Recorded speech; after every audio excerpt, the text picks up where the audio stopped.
Hey, this is Jerry Visca, the publisher of Defyeneurs, and welcome to the Visionaries issue that is kicking off the 2017 new year. And man, are we excited, because today we are merging with Vision and we are live with Eddie Spencer of California. Welcome, Eddie, to Defyeneurs. Well, good morning, Jerry. I will tell you that I am excited and honored to be part of this project and be shoulder to shoulder with not just you, but the other phenomenal visionaries that you're featuring in this issue. This is important work that's being done, and I'm just honored to be involved. Thank you. Thank you so much, Ed. You know, before we get started, I really want to congratulate you. I want to really share how excited I've been just working with you and co-creating together, and you really seem to resonate with this Defyeneurs vision of shining light on everyday people. They're just being and doing extraordinary things. So I just want to start off with thanking you for all the amazing support you've had with this vision. So thank you for that. You're welcome, sir, always. So Eddie, as we get into it, there's a quote that you share here, and I really love it. And I want to kick off this amazing interview like this. So this is what I want listeners to hear. Visionaries are those who believe in and can see clearly a path to a time of growth and prosperity for everyone, not just themselves, and who take decisive action to bring that vision to life. I just love that. I love that quote, and I want to just get right into, share with us, why does the world need visionaries now more than ever? Well, as I pondered that question, and I also want to congratulate you on the quality of the questions that you give, because the quality of the question brings about the quality of the answer. Thank you. And I really enjoyed this project. Now, why does the world need visionaries more than ever? I think it's important to take a closer look at the who as far as visionaries, so we can better understand the why. Mm-hmm. Like you said, for the visionary, it starts with a conviction, a deep belief in the reality yet to come. And that belief is the driver in the development of the vision itself. As I was looking into relative concepts on visionaries, be it from everything from Webster's dictionary definition all the way over to some mystical concepts about visionaries, a couple of things were constant throughout. One of them was that the visionary is not in his own vision for himself, as I mentioned in the quote you just made. He's in it for the development of the many, for the benefit of the many, bringing that forward. And, it's a passion. It's a passion-driven creation, whatever the vision is, as it even starts with a bud of an idea. And so as far as why we need that, look around. We're living in a time where doubt, denial, apathy are ever present. There are clear indicators that the world is wrought with growing problems. We don't have to list those here. That's correct. Here's my belief, though. At the same time, it is my strongest belief that offsetting this downward spiral, if you may, are inspired individuals, visionaries, that are spawning inspired and innovative concepts that are growing into movements that are taking their place and contributing to the stronger, more powerful, and offsetting upward spiral that will ultimately bring individual and collective prosperity and peace of mind to mankind over time. I listened to Mo Hagan's visionary interview recently. Her Mo vision, where investment in one's health and personal fitness along with financial investment and more, the passion with which she presents its value is brilliant and clearly heartfelt. This is vision. The beauty is that there are, as I stated, movements and individuals that are not just regular people doing extraordinary things, as you put it. They're regular people who are choosing to do extraordinary things and move towards their own personal excellence for the benefit of everyone.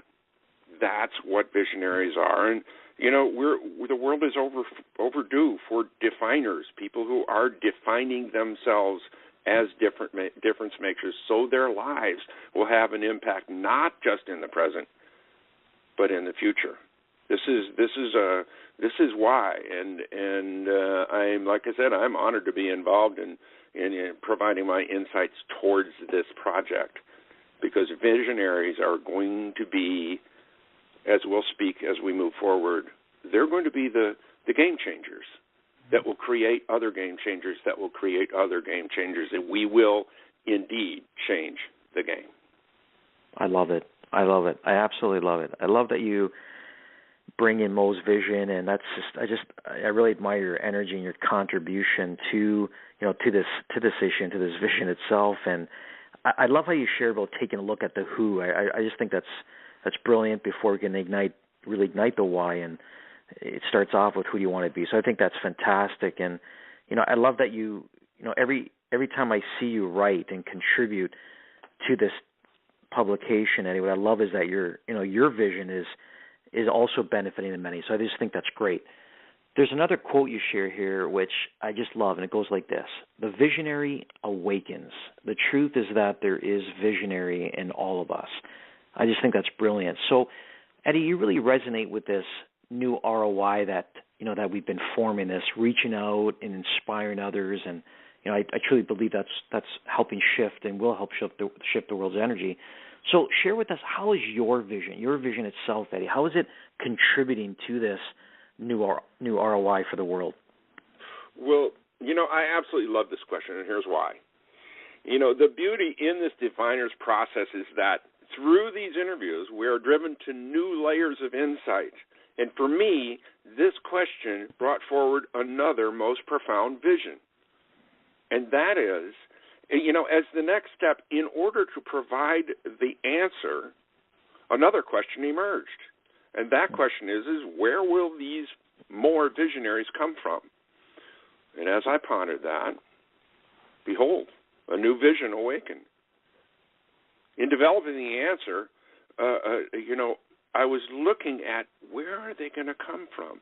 And I started to realize that the definition of the visionary was a little bit misunderstood. It would appear that most consider that visionaries are a rare breed with supernatural gifts who can see the future. And here's what I'll tell you, Jerry. My belief is that the exclusiveness in this definition itself limits the numbers among us. Here's what I see. The visionary doesn't necessarily see the future, but rather sees a future created by merely pondering in that wonder world called the imagination, and then begins to see the path to bring that future to life.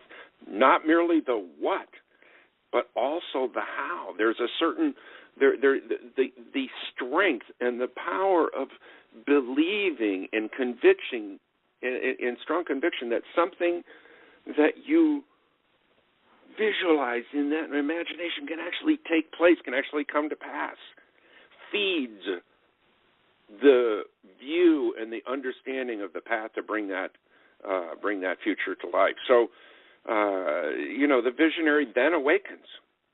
And here's a great example of this, and there are a number of them in a number of portions of our life and the stories that we've heard. Michelangelo was indeed a visionary when he saw his David existent in a massive chunk of marble. And here's the crucial initiating trigger. Michael so strongly believed in his vision, there was no stopping its creation. And he moved on where nobody could see anything but a chunk of marble. What he saw was his David. And he was able to take pause, move forward, create, take another pause, create, take another pause, create. The power of the pause is part of the vision and the visionary process, so that we recognize that we don't necessarily get tossed headlong into the creation of the vision. We would have a vision, we'll pause, the next step will present, another vision will present, another vision will present, that are all part of the completion of bringing that vision to life. You know, here's the deal. Unfortunately, the great majority of us grew up hearing the words don't and can't, and had these limiting beliefs ingrained deep within our precious little belief systems. The sad thing is that for most, this ultimately prevents a living of a life that manifests our potential. The visionary has removed the word can't from his dictionary. He understands the concept, but doesn't give it much heed. He's a can person, and the beauty of the inspirational aspects of Defyeneurs in this issue itself and the ROI, the reach out and inspire, is not just to inspire that vision is coming, but more. You know, the truth is that there's a visionary in all of us. In all of us. For many, it will go through their whole life without tapping it. But it starts with this. Imagine magnificence in anything. Imagine a pencil that writes like no other pencil. Imagine a rocket that flies like no other rocket. Imagine magnificent. Infuse this with solid and unshakable belief that it can exist or be brought into existence. Pause, see the path to its creation, and take, this is the big one, take decisive action to bring your vision to life. Because the completion of the visionary's purpose is taking that decisive action. He does not have to take it by himself, but have the truth of conviction of what you see can be created that would improve the quality of life of those in this life, and bring it to those that will help create it. This is, you know, as that gradually becomes the individual's reality to understand that they are visionaries also, or have that visionary concept, move forward and start to inspire other people. So what I see as far as the reach out and inspire is that indeed, like the pebble in the pond, this visionary issue will ripple out, and perhaps something I say or Mo says or somebody else says will roll across somebody who sits up a little taller in their chair and then stands up and goes, yes, I can do this too. And that's reach out and inspire, buddy. Fantastic. I love it. I love it. I love that you use the analogy of Michelangelo. It's one of my favorites. You know, I often quote that, and it's really about removing what no longer serves you to ignite that vision. That's really what Michelangelo had focused on. He had already seen a statue. That was his vision, and he removed those layers that just didn't serve them. You know, it's another reason why I love your energy in this issue, Eddie. I love that you like big questions like these and how they stimulate bigger questions. So it's just fantastic to see how you approach, you know, the energy of these questions, and that's another reason why I'm so honored to have your energy in this issue. So as we move forward, there's another quote you share that really resonates with me. It goes like this: my intended legacy is that I have impacted and inspired others to make their own choices to evolve. You know, I want to get into your work as a trainer, educator, and entrepreneur. I want to focus a bit on the difference that you wish to make. So share with us the difference that you wish to make, Eddie. Well, you know, I really loved this question, and I appreciated the value of it, and then again, and this is part of what I would like to be able to share here, is that the power of the pause. It's like, you know, the space between the notes. This is a very, very important thing for all of us to keep in mind, especially as we move forward in this ever so rapid-fire world that we live in. But I can remember, you know, we're talking about evolving and the evolution of man, and I can remember when I was a young teenager, yes, half a century ago, exploring the question of life purpose. It became a focus of mine.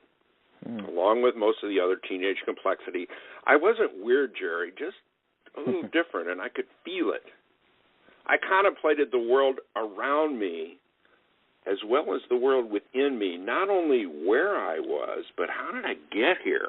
And further, why was I here? You know, as a kid, I had these thoughts.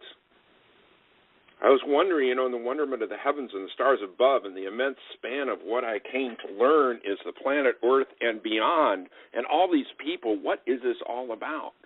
A lot of people are a lot of kids around me were involved in, going out and playing, and I did that, and I did all the other things that are involved in being a child, but I can remember that I had some curiosities that were the seedlings that turned into young visions, that turned into the creation of those visions, which turned into learning, which affirmed the beliefs that I had when I was young, and the snowball began, and I ended up in the middle of the snowball, and it's a big snowball.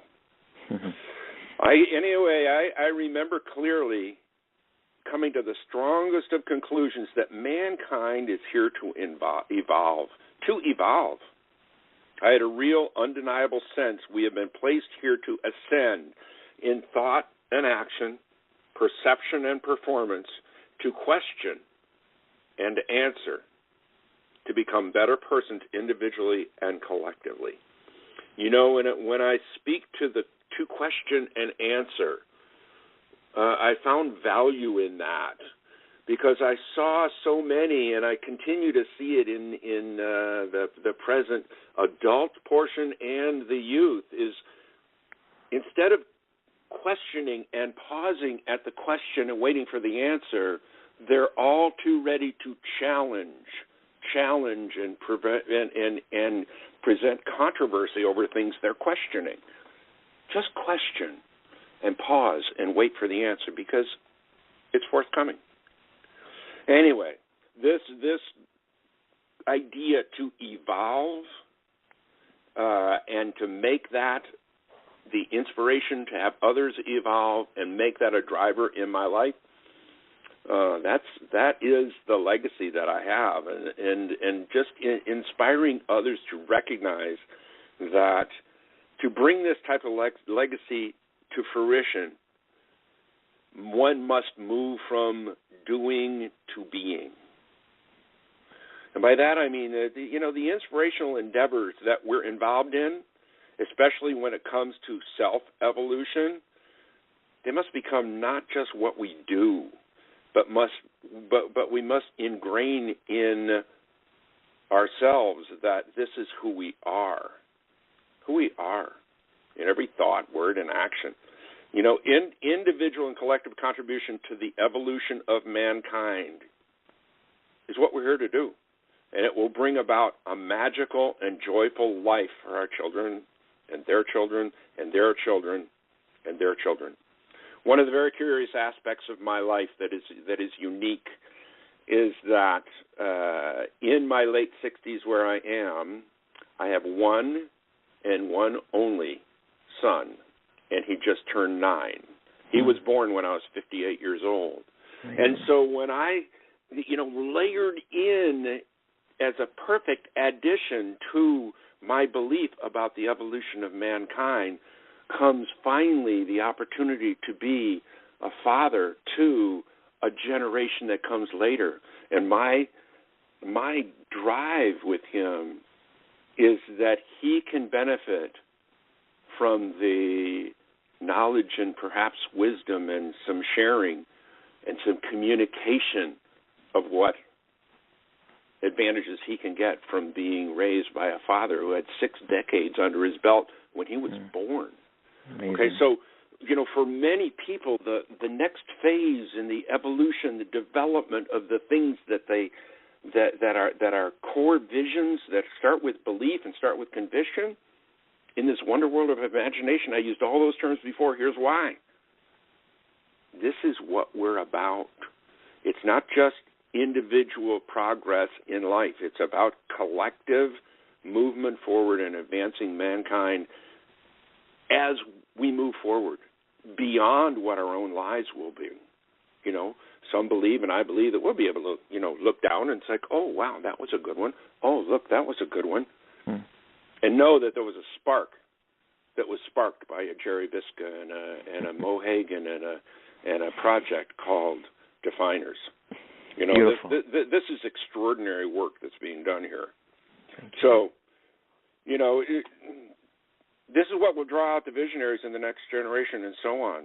See the world as you would like it to be, and then become the change you'd like to see in that world. Believe that it's possible. Make that belief unshakable. Turn into the power of conviction and recognize the path from here to there. Take decisive action to breathe life into the gift of visionary that you've discovered you already had. There's the difference I wish to make, sir, is to inspire the visionary in those that have not yet found it. Extraordinary, Eddie. Just extraordinary. I love how you close off with those. Those are really great tips and around deciding what you want and just believing it's possible, and using that unshakable belief to really manifest that vision. And I really love how you speak to this power of pause, the space between the notes that you reference. I think that's a brilliant way to really look at life and taking these moments, just like we're doing now. And I applaud your. I just think it's extraordinary that you have this amazing son who's 9 that's going to benefit from this wisdom. So I just love that. So as we transition to the final question, Eddie, you've touched into this quite nicely. I just want to kind of close off with a couple thoughts from you around, I want you to picture, your son years from now, and, what is he going to say about his father? How did Eddie Spencer live his life? What was that impact that he made? Well, boy, that's a big question. Yeah. And you know what? I enjoy it because it presents an opportunity to expand what I would have thought was my initial answer. And here's what I'll tell you. First of all, it's a very compliment to you that you present it through the eyes of my own son. And for all that are parents that can identify with this is an important thing to consider. So I don't want to be remembered for being iconic and for being, star-like and to be so untouchable and unreachable. Because I spent 2 decades plus in the concert touring world, in a position of production where I was in the integral part in making these concerts not just another show, but an event that were magic. And so I'm totally content and honored to be in a position of bringing these things to life. So what do I want to be remembered for creating? First of all, that it's really strong, powerful, and fulfilling to be in service to others, to be a servant leader, to drive forward as a visionary, however one moves forward. Here's one of the things that I see, that one of my most important purposes is to be the creator of a bridge at this time, and a bridge between people built with an updated set of communication skills that truly establish and enhance the interpersonal connection. We hear the use of the phrase not just high tech, but also high touch. It's becoming more and more evident that we're communicating more while actually connecting less. This fast-paced world has a lot of benefits, but it has some costs as well. And my belief, because I've seen it, I've watched it, I've been part of it, is that the communication completion and enrichment between the interpersonal contact is not keeping up with the other advancements in the world. And so the priority for me of updating and upgrading the quality and clarity of the high touch is probably more important than ever. The ideas and advancements in our world are flying around and moving forward at a fevered pace. So the sharing of the value and importance of these new ideas with solid and direct contact between one another is critical to the bringing forward of these innovations into the world. Not just the creating of them, these innovations, these visions coming to fruition and being manifestation, et cetera, not just the creating of them, but the rollout has to be optimized by true communications skills that are updated, upgraded, and considerably more effective.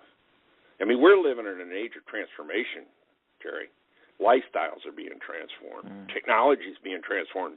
Business practices are being transformed. I mean, seriously, views on spirituality are even being transformed. Our very lives are being transformed, Jerry, and quickly. So my belief is, and it's shared with colleagues that I work with on these projects, is that in order to not just move with, but to set the pace and tone of these shifts in our lives, newly innovative and even breakthrough communication skills are going to be essential. Not a lot of people are working on that. So my focus for over a decade, has been studying the emerging inconsistencies in interpersonal connection and then developing a curriculum of fresh communication techniques that inspire more profound exchange of ideas in training modules that are yet to be rolled out. Many of them are in final stages. But the point is what I see and what has really moved forward for me as far as life purpose, to make a difference, to do my best, to be a pebble in the pond, has been to move with this and help develop, if not spearhead, the development of better communication skills. All this transformation, it has to be met with a deeper and more personal connection between us, woven with golden threads of honor and transparency throughout. Probably as important, and if not more so, is the authentic exchange of expressions of appreciation and gratitude between us all. The reason that I bring this up is that along the lines of taking pause, the spectrum that runs from thanks over to true heartfelt gratitude is something that's going to be very important for people to feel inspired as they move forward, not sidelined because the best idea. No, recognition. The genuine nature of mutual respect and recognition as the world progresses is something that needs to be felt, not just stated. And so the ability to communicate that, to move forward with interpersonal communication and connection where one can feel and one can emote appreciation and recognition of someone else's efforts, is going to be part of keeping the inspiration in the flow of an upward spiral. This is huge. This is part of communications. So in order to complete this aspect of communication, two things need to be improved: the ability to express, Jerry, and the ability to receive. And so this involves speaking from the heart. That's a big one. And even more critical is the development of the skill set of listening.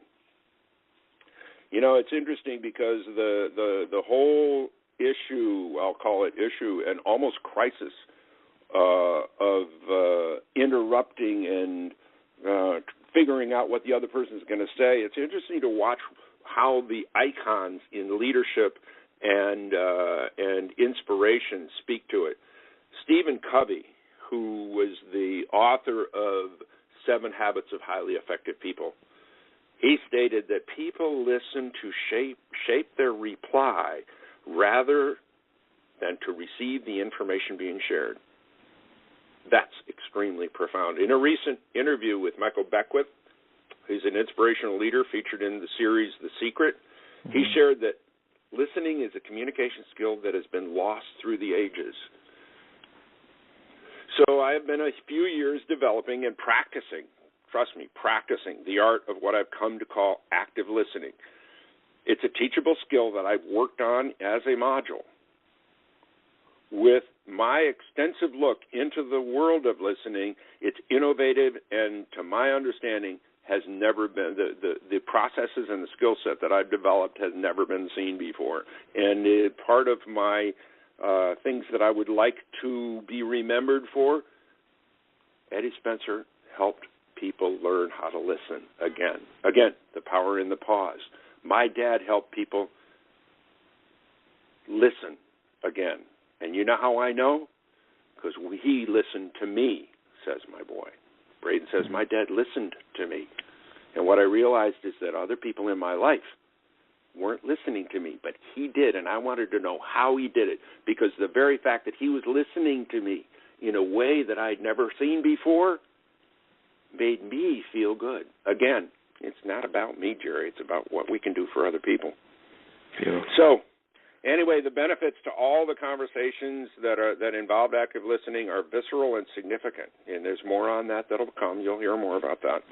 Another approach that I've been working on is listen in before you speak out.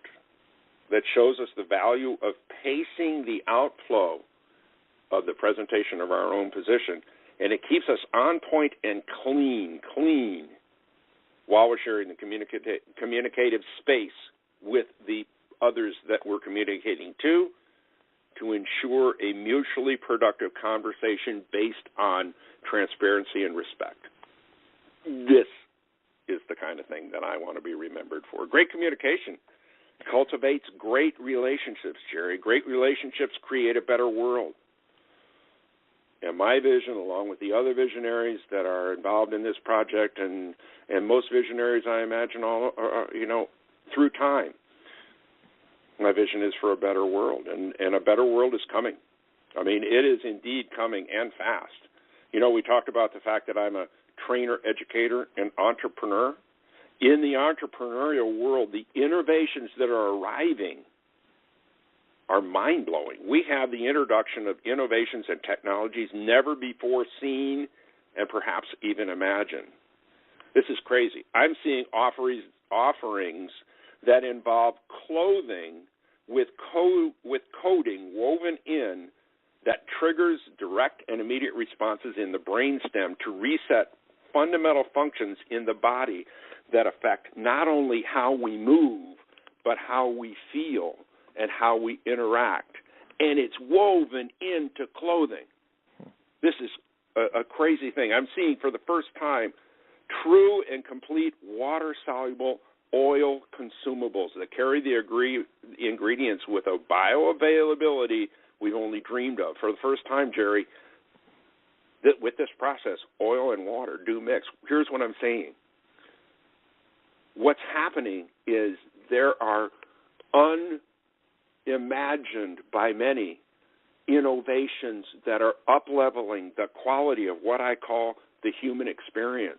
And as we move forward, in order to not just keep up with, but to guide the pace and the tone of these shifts, better communication skills on an interpersonal level are going to be critical.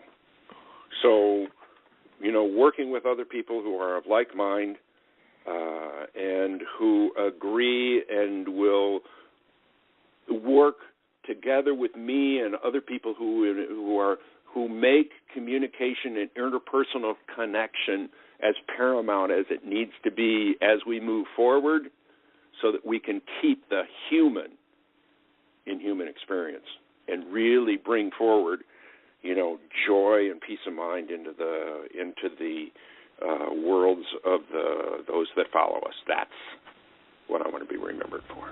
I love it. I loved listening to Eddie Spencer of California, trainer, educator, entrepreneur. I call this profile Emerge with Vision. It's on pages 12 and 13 of the Visionaries issue. On behalf of Defyeneurs and everyday people doing extraordinary things, I want to thank you, Eddie, for contributing your amazing vision to this issue of Defyeneurs. Thank you. Thank you, sir.